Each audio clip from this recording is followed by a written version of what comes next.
What's up, everybody? Welcome back to KickStarts, the weekly cheat code for sneakerheads who care about where the culture is moving and where the money is hiding. This is not a hype channel. We're not here to scream about every sneaker drop like it's the second coming of the Yeezy Red October.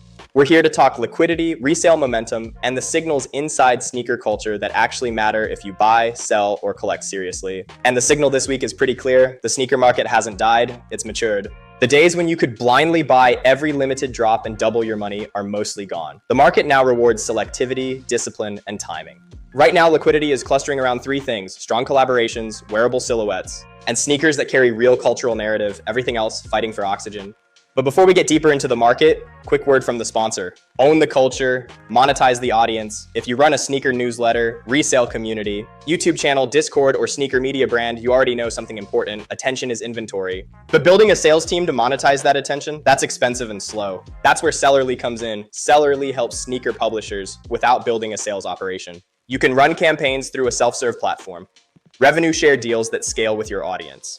If you have the audience, Sellerly helps you monetize it. Take a look at Sellerly.com. All right, back to the market. Let's start with the shoe that surprised everybody this week. The Nike SB Dunk Low Kirkland signature collaboration. Yes, Costco. And yes, the resale market actually cares. This sneaker landed right at the intersection of meme culture and scarcity. Curiosity alone can drive demand. And that curiosity translated into real liquidity.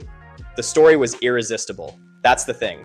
Narrative matters. Next up is the New Balance 1906R protection pack. This is a quieter mover, but a very important one. The 1906R is riding the wave of technical retro runners, work in everyday style. The premiums aren't insane, but the momentum is steady, and steady is exactly what serious resellers want. Then there's the Air Jordan 4 Bread reimagined. This shoe perfectly reflects the current state of the market.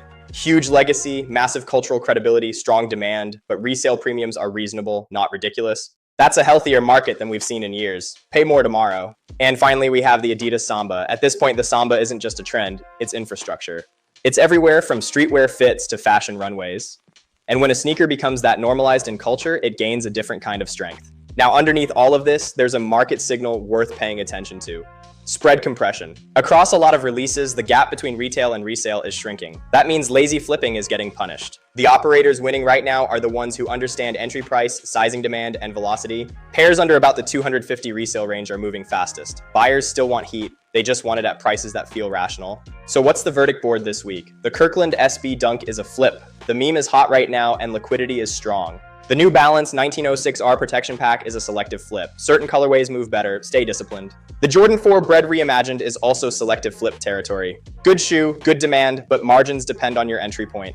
And the Adidas Samba, that's a long-term cultural hold. Not a crazy flip, but a sneaker that continues to prove its relevance. On the cooling side of the market, Nike Dunk High general releases are losing energy. The excitement just isn't there anymore. And leftover Yeezy 350 inventory doesn't command the same urgency it once did. Fashion cycles move fast, and even dominant silhouettes eventually fade. But the deeper signal inside sneaker culture this week is simple: wearability is winning. For years, the industry chased spectacle. Louder designs, bigger collabs, instant hype. Now buyers are gravitating towards sneakers that actually fit into daily life. Slim profiles, retro runners, clean silhouettes that still carry cultural credibility.